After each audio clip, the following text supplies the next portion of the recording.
Hey there. Thought I'd move the flag in for this particular video so I look a little more patriotic like. But I mean, it's leading up to something too. It fits the theme of this, and I do want to do a bit of a call to action. We should really get our flags up and out there, and I'll talk about that a little farther up in this video. Something that came up about a week ago or so was Blanchette, the leader of the Bloc Québécois, uh, being pretty snotty when it talks about Alberta culture or even Western culture, and pretty much was implying that we don't have one.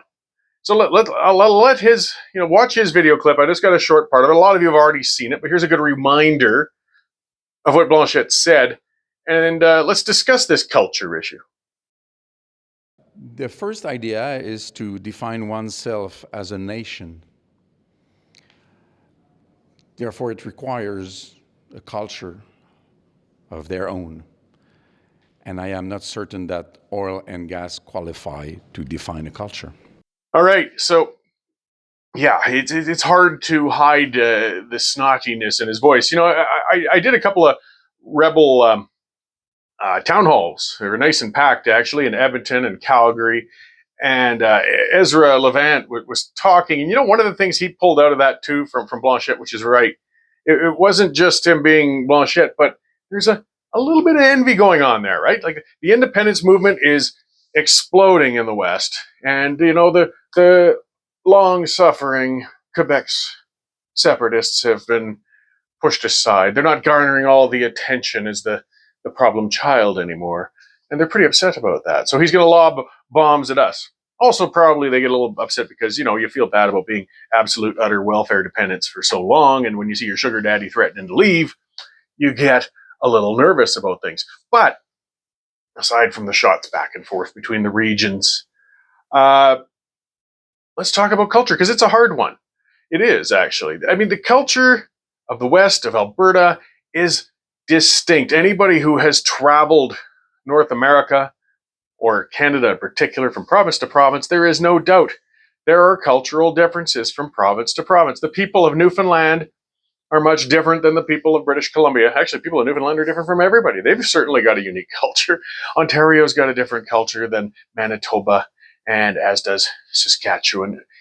There are different cultures. They're not as cleanly easy to define as when you've got a linguistic difference. I mean, that's where the French stand out. The Quebecois, they speak a different language than the rest of the country, and it makes it very easy to focus on that particular aspect of a culture. But again, there's much more to a culture than just the language. Look at the United States. The culture there is different from state to state around the whole area. My beloved Texas in the south, and I'll talk a little more about them too, is certainly distinct. But it is hard to read in what is that culture, right? I mean, I feel part of the culture in the West, Alberta in particular, is different in the sense of, we've got a sense of individualism, a sense of value of personal freedoms. We don't want to be told what to do. We want to be left to do what we want for ourselves. Much more of a libertarian mindset, right? As long as you don't bother me, I don't bother you, we're all going to get along fine. And that chafes, of course, with Eastern culture. It doesn't mean that the West is selfish, even though we get that thrown at us. So we love taking care of our neighbors, compassionate conservatism, rising the ship with everybody so we can all prosper together. We just want to do it ourselves, one-on-one, or on our own initiatives, rather than some big government telling us what we're supposed to do and how we're supposed to care about others with big social programs that bleed us dry. I think a lot of it is due to the West still being a frontier. Even though Alberta's been around for 120 years, that's pretty short in the relative scheme of a lot of regional development in areas, especially when you compare it to Europe or parts of Eastern North America. But that draws a certain kind of person, right? It draws people of ambition. It draws self-starters. It draws people who aren't asking for the help of others. They just want the chance to make something for themselves. And that still hangs over generation by generation. The Western population has still been growing, even whether it's the oil rushes of the 70s, 80s, 90s, when people come out here, it's drawing that mindset, that type of person. So they don't have to be born here to take part in the Alberta culture. They already had it. They just had to come here to embrace it. and it still permeates the area. It's a welcoming one. It's also where we welcome newcomers here, because a lot of us were newcomers. I was lucky enough to be born in Alberta, but a lot of people weren't. But they understand that people are going to come from elsewhere. Let's come on in, make a life for yourself. Let's do this. But how do you put that into a snapshot? Well, that's pretty tough. And I saw that in the States as well. I did a lot of work in the States on oil and gas exploration. I spent a lot of time on the Marcellus play throughout upstate New York, Pennsylvania, Ohio, West Virginia, out through there. And then I did a lot of work down south too, when I got into Texas, Louisiana, New Mexico, Oklahoma.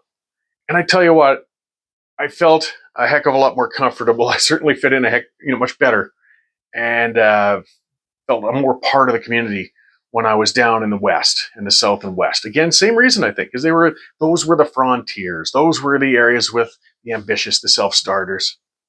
And again, my love of Texas, just the people out there, those attitudes are brilliant. And again, distinctly culturally different. But again, it's a lot of rambling words to define that culture. So I got hit with that way back when I started the Alberta Independence Party, back when I was 29. And the Globe and Mail got me on it. I was talking about preserving Western culture, and the reporter rightly asked, well, define it. And I stuttered. I wasn't ready for it. I didn't give a good definition. Of course, that's what went into the story. He's asked the leader of the Alberta independence movement what Western culture is, and he can't define it. Pretty embarrassing. So I want to ask you, use the comment scroll, please, because this is part of the whole thing. We know we have a distinct culture here in the West, but how do we boil that down to a paragraph? How do we define that quickly for somebody when they're asking about it? We're certainly much more than oil and gas, as Blanchette says. Alberta culture is no more oil and gas than Quebec culture is poutine and maple syrup and bad hockey teams. So what is our culture, though? Let's have that discussion. Let's bring it out, because we got to answer a lot of these questions as we build this independence movement. Now, part of it, too, is defining ourselves as distinct, as standing out.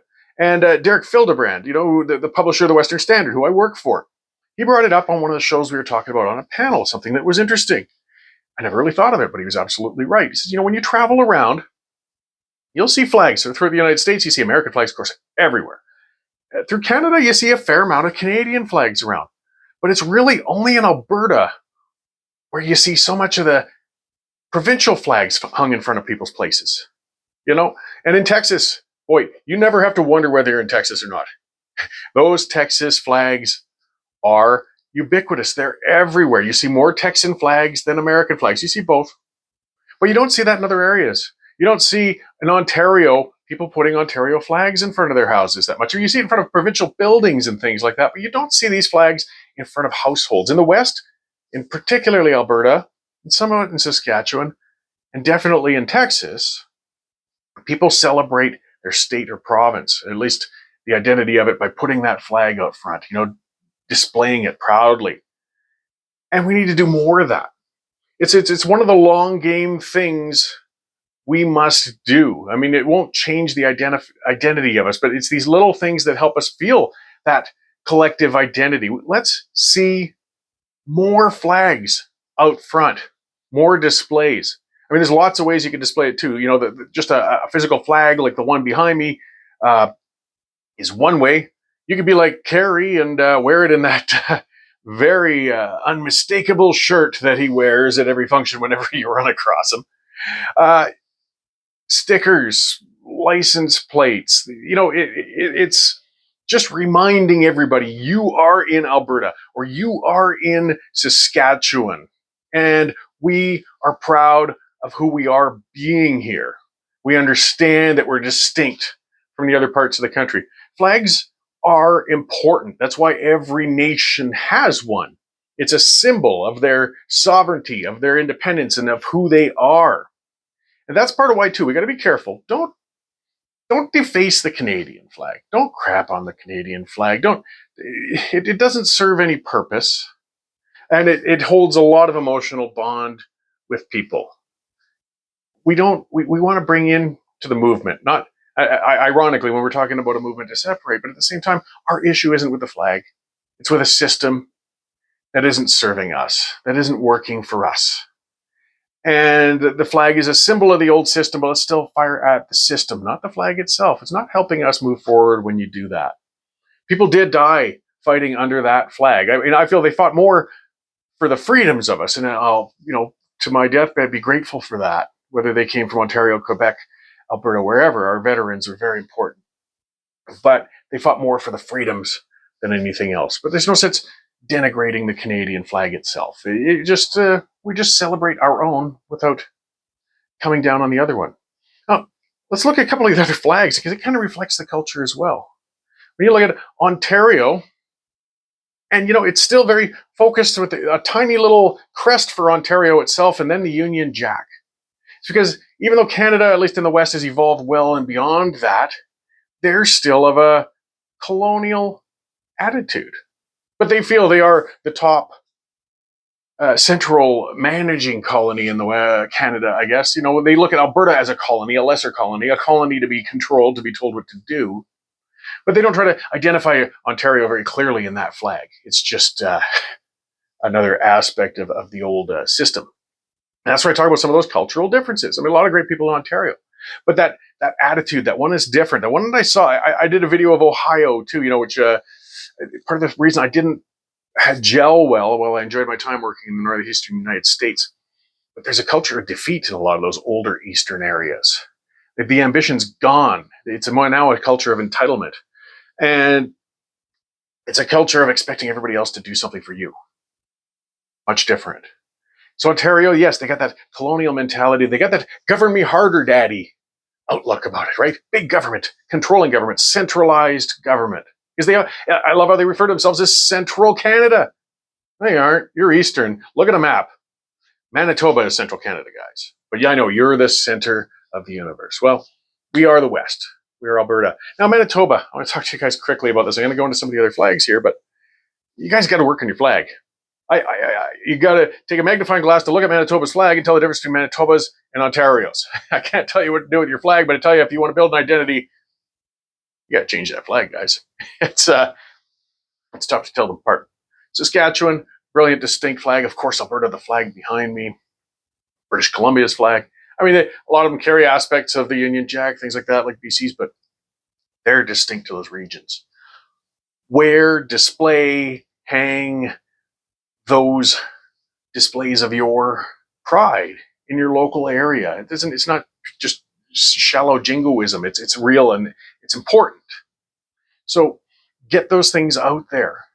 Make sure when anybody's driving around in Alberta, it's like Texas, though. They never forget for a second they're in Alberta because the households have those flags. And it's a more passive way to demonstrate your individualism and your support for your province. I mean, there's somebody that's got lawn signs already coming up for the referendum campaign almost, talking about independence, Alberta, things like that. And that's fine. No problem with that. But we're not in the midst of a campaign. The flag is something you can hang all the time. And this is how you do build some of that feeling. And if you're living in a cul-de-sac in the city and 3 out of 6 houses have Alberta flags, it's just human nature. Chances are a couple more houses are going to get Alberta flags going. And you get more of that feeling of community, that feeling of identity. We got to define our culture better, but we got to celebrate it better, and we got to display it better. And flags are the ideal way to do it. As I said, why countries all around the world do it already. I saw a call out from a fellow on X, and there's a picture of the Alberta flag he has out front. Calgary guy is what he goes by. And a lot of other people posted following up and putting up their pictures, their flags. Do that. Don't just put the flag out, put the picture out. This is how we get that groundswell. We can talk policy, and we will, and we'll talk about economics, and we will, and I cover that in these videos. But the cultural aspect, we need that bonding. We don't have it as easily and distinct as a language, but we have it, and our flag is a symbol for that. Take pride in it and show it. Now, in the description of the video, that's the great thing too with modern trade, I guess you could say, and things like that. I got a bunch of links, and I'll be open about it. They're affiliate links. So there too, Amazon sites where you can get yourself a flag like the one behind me. You get the hardware to put a flag out in front of your house. You can get stickers. You can get pins. Those are great to wear around. And yes, I'll get a little bit of a commission on those if you buy through those links. If you don't, if you get it somewhere else, that's fine too. It doesn't matter. But I tell you, it ships quickly. These flags are great. And yes, I know they were made elsewhere. I tell you, finding a mom and pop flag maker down the street just isn't a reality these days. I don't think it's a matter of where the flag was manufactured as much as what the flag is and what it says. So I encourage you guys, for my self-interest, I encourage you to click on those affiliate links. If not, just go wherever you want to, but get those flags, those symbols, put them out. Get a flag in front of your house, hang it off the balcony of your apartment, put it at the end of the driveway on your farm or acreage. Put the pin on when you're going around places. Put those license plate fronts on your vehicle, or even wear one of those god-awful gaudy shirts like Carrie does. But we got a great flag. We've got a great culture. We've got a distinct culture, and we need to start displaying it more and more. It's these little things that'll build that base, that strength, that community, because we got a long ways to go on the independence referendum vote, even and a short time to do it. So every little action contributes, and celebrating and displaying our flag will do so. So get down there in the description, grab one of those suckers, put it out there, and let's get this done, guys.